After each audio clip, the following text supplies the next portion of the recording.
Did Jews love their mother first? We'll find out. This is Rabbi Yossi Madvig, and you're listening to Jews Did It First.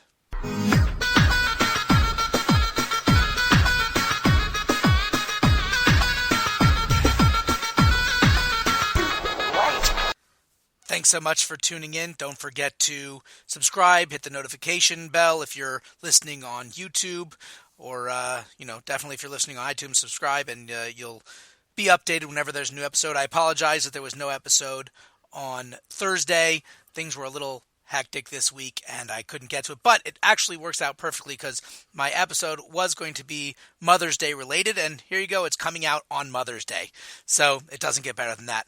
I don't think that, I guess we'll start off, no, Jews didn't love their mothers first, obviously. That was a silly marketing ploy. I apologize. But interestingly enough, we do have a sort of Mother's Day, which is the 20th, the 11th of the month of Cheshvan, which is the second month in the Hebrew calendar. That is the anniversary of the death of Rachel, who was Jacob's favorite wife. But that was not really what I wanted to talk about. Interestingly enough, when you go back to the Ten Commandments of honoring your parents, there's actually 2 times that this is mentioned. Well, 3 technically. So, only because the Ten Commandments are mentioned twice in the Bible, once in Exodus and once in Deuteronomy. But in the Ten Commandments, it says that you should honor your father and your mother. Kabed es avicha ve'es imecha. And there's another place in the Bible. Oh, it escapes me right now where it is, and I didn't look it up. Sorry. But it says you should fear, I believe it's in Leviticus somewhere, you should fear your mother and your father. So what you notice is the Ten Commandments, first of all, says honor, and this verse says fear. I'm going to look it up for you right now because I feel really bad. So just give me a second here. Yes, Leviticus 19:3. Every man should fear his mother and father. And the reason the other thing that you'll notice is that it switches the order. When it says honor, it says father first and then mother. When it says fear, it says mother first and then father. And the commentaries explain the reason for this is because when it comes to honoring, a person is much more apt, naturally speaking, to honor their mother. Why is that? Because in a sort of typical traditional household, the mother is the one who has the most contact with the child, is rearing them, is bringing them up and showing them what to do, and so on and so forth. Whereas the father is typically speaking out, whether it's out working or, hunting or whatever it happens to be. So a person will naturally honor their mother because this is someone who taught them everything they know, basically. The father, on the other hand, is not as naturally honored, in that does not have that honorable position. And so it places the father first, not because maybe patriarchy and, the father's first. No, not at all. Just the opposite. Because the mother's first, because the mother has that higher honor, it puts the father first to enforce that idea that, no, don't forget to honor your father as well. Of course you're going to honor your mother, don't forget to honor your father. When it says fear, it mentions the mother first. Why? Because, again, in a natural, traditional home, what's going to happen is that you have the father being the main disciplinarian. I've noticed this in many, many families.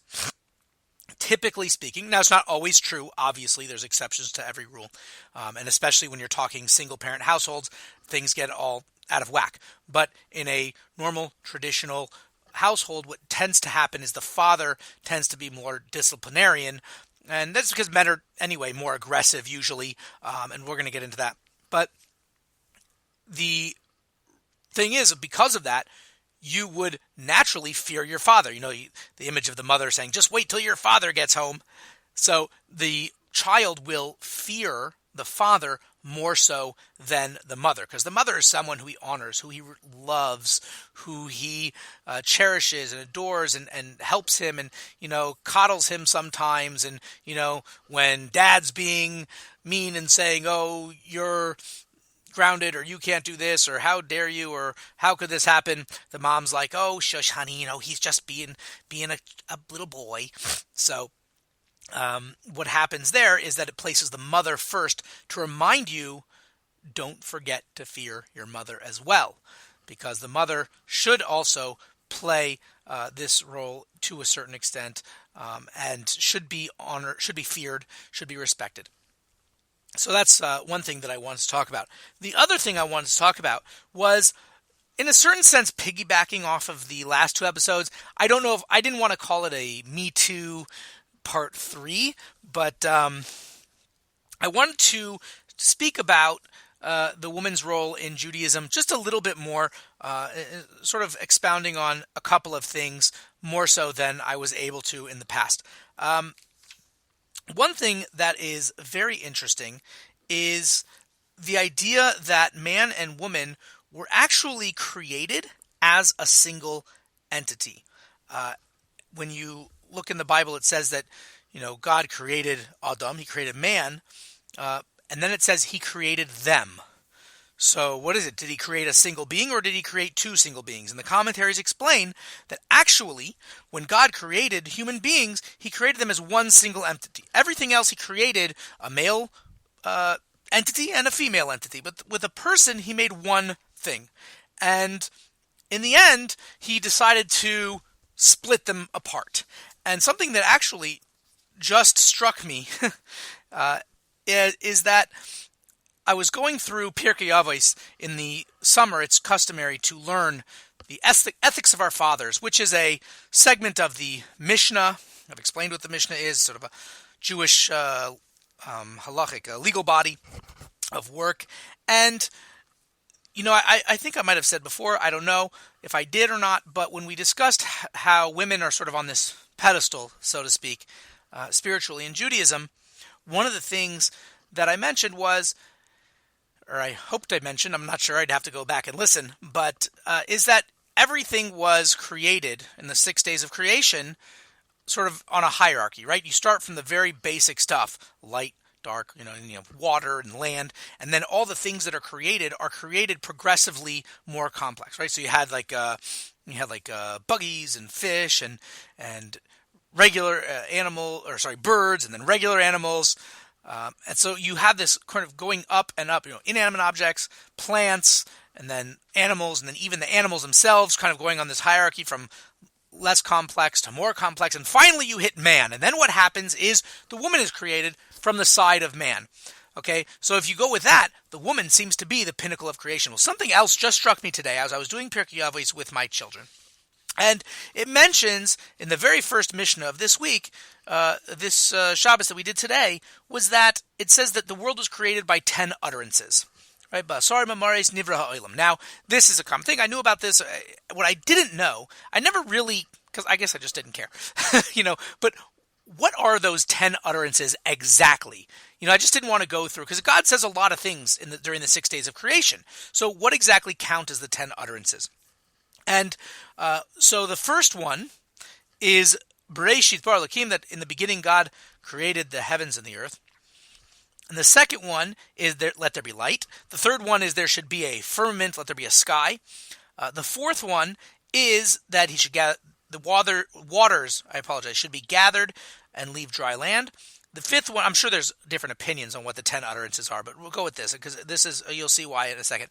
The fifth one is that there should be vegetation, and the sixth one is that there should be luminaries in the sky, sun, moon, stars, that sort of thing. The seventh one is there should be birds. The eighth one is that there should be animals. And the ninth one is Na'aseh Adam, let us make man. Right? Let's make man. So what's then the 10th one? Man's the last thing that's created, right?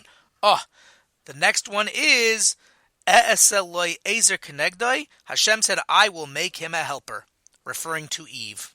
So really, not only do we say, yeah, because then the last thing was created, and then off the side, because they were one being, and then Hashem took Eve off the side, and so woman was kind of like the last thing created. No. According to the 10 utterances, a woman literally was the last thing created. She even has her own separate utterance from God to be created.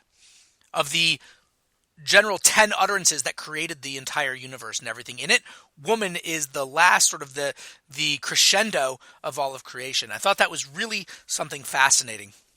So that's something definitely to tell your mothers and wives this Mother's Day. But I want to talk a little bit more about this idea. Now, interestingly enough, woman is created from the side. It says the Hebrew word is tsela, which can be, sometimes they translate it as rib. I'm not really sure why, but literally it means a side. And so the whole point here, and like I said, the commentary said that they were really one being, is that men and women are essentially the same essence. They're equal. They're the same. Obviously, they have, they're separate but equal, as we say, right? Obviously, there's clear differences between men and women, but at least essentially, they're the same thing. And I really wanted to talk about this from the mystical standpoint. Kabbalah, the Zohar, it talks a lot about energies, female energies, male energies.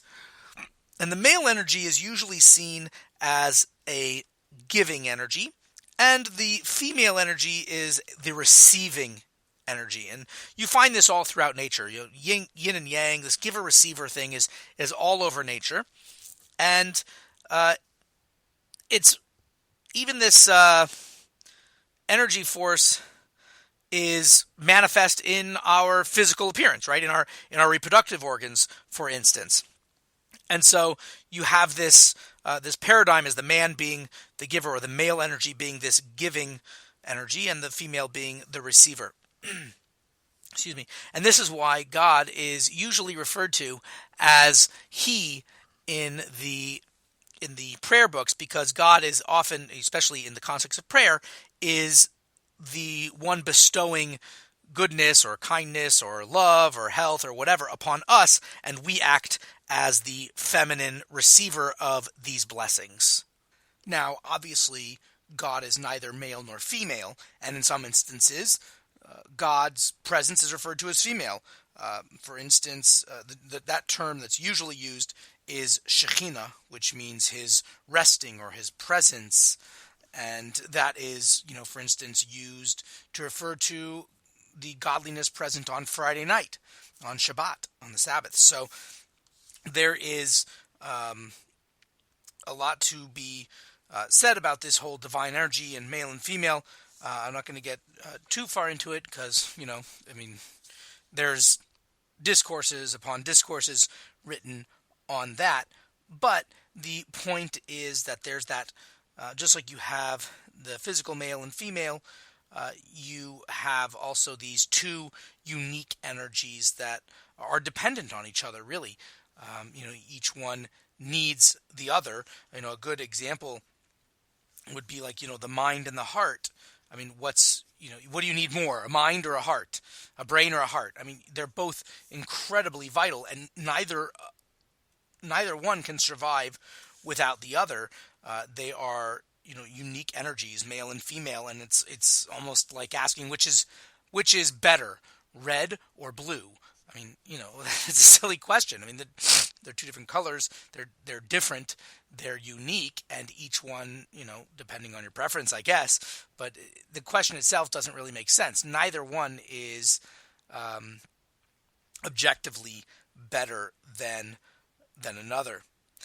And it's, like I mentioned before, that women and men are, physically and emotionally and psychologically different from one another. And so it makes perfect sense that they would be spiritually different from one another. Again, not necessarily better or worse, just completely different. And if you want to go even deeper, like I mentioned with the 10 utterances at the very beginning, is that you could make a very good argument that the female energy, or represented in the female person, human being, is really the pinnacle and the crescendo of creation.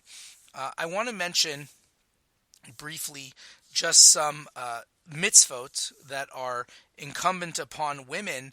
Really, they're incumbent upon everybody, male and female, but they're specifically given over to women.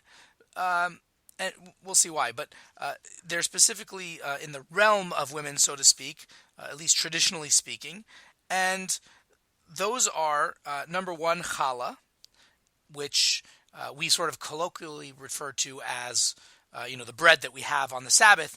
But really, it's actually a mitzvah of every time you make a significant amount of bread or of dough, you have to take off some of that dough. Some of it is taken off, and you make a special blessing, and it's given to the Kohen, to the priest. Nowadays, where there's no temple service, and it's unclear exactly who might be a Kohen or who's not, we burn it, since we can't use it. But that sort of reflects a more general idea of kosher, and the idea of nourishment of food, which is really the core, not the core per se, but it is certainly at the heart of every, or stomach perhaps, of every Jewish festival, of every Jewish celebration. Food, and obviously being kosher food, as God demands in the Torah, is really what what sustains life, and that's given over. That realm is particularly given over to the woman.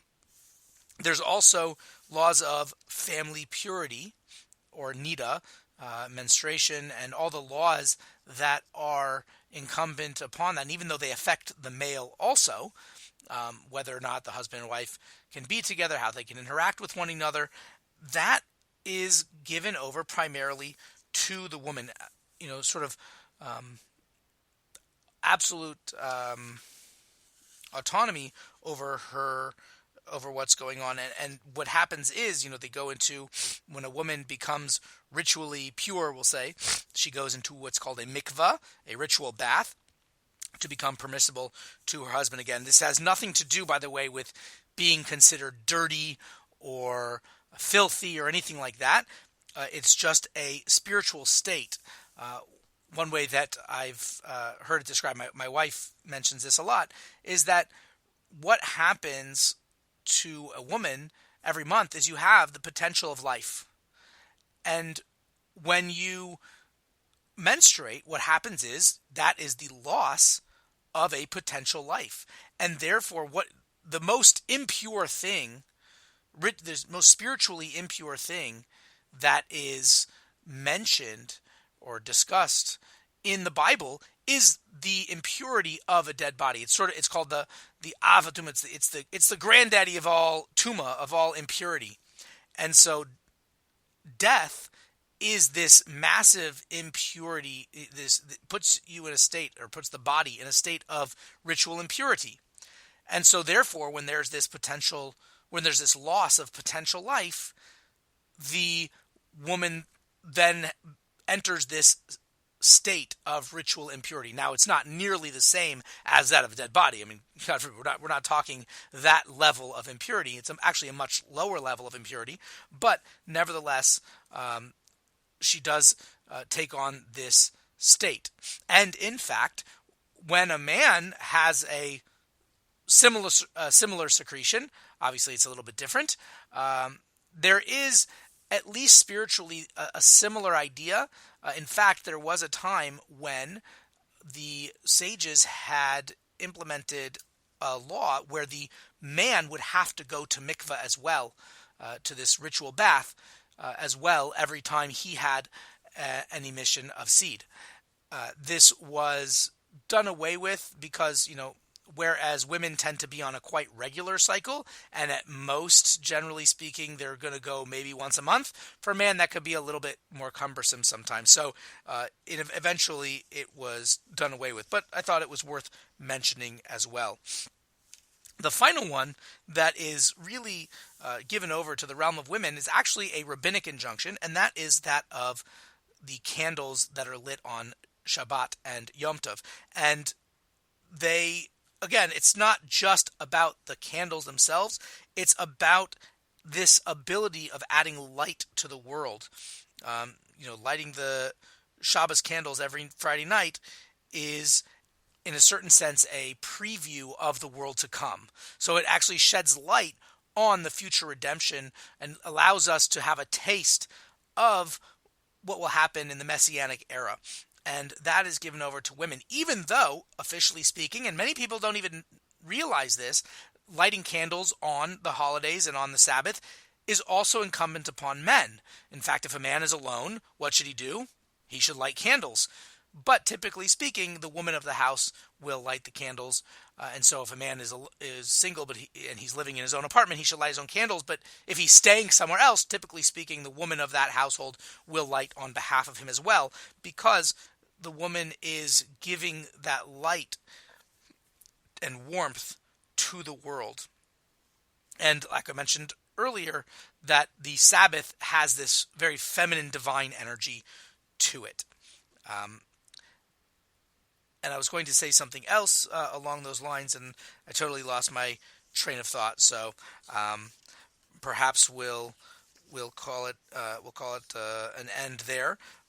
I do want to say also the sort of obvious thing that women, going back on the slightly higher level, I think this was it. This was what I wanted to mention, was that women, in a certain sense, are the most like God. And that is, what is the one feature that God has that is just so unbelievable? Okay, you could say that he's omnipresent, he's everywhere at the same time, he knows everything, okay, that's fine.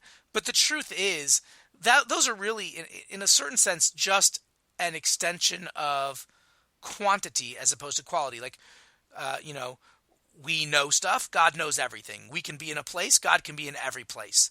Now, obviously, there is a whole idea that God's thoughts are not like our thoughts. So what it means that God knows things isn't the same as we know things. So there is that concept.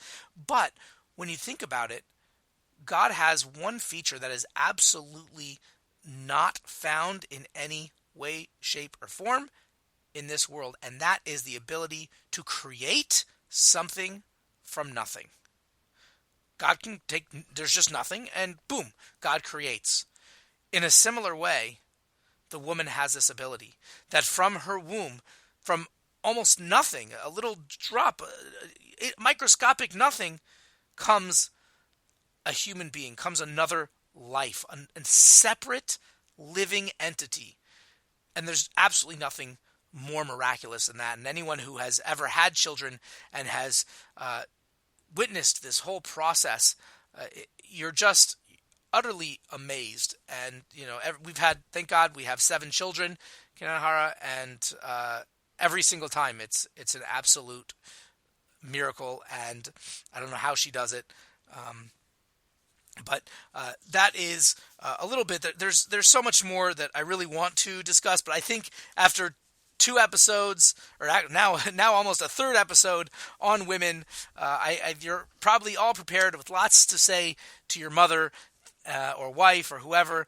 Maybe it's just be called Women's Day. Why Mother's Day? But there's certainly a lot to unpack there in Judaism. I strongly encourage you to do some more research.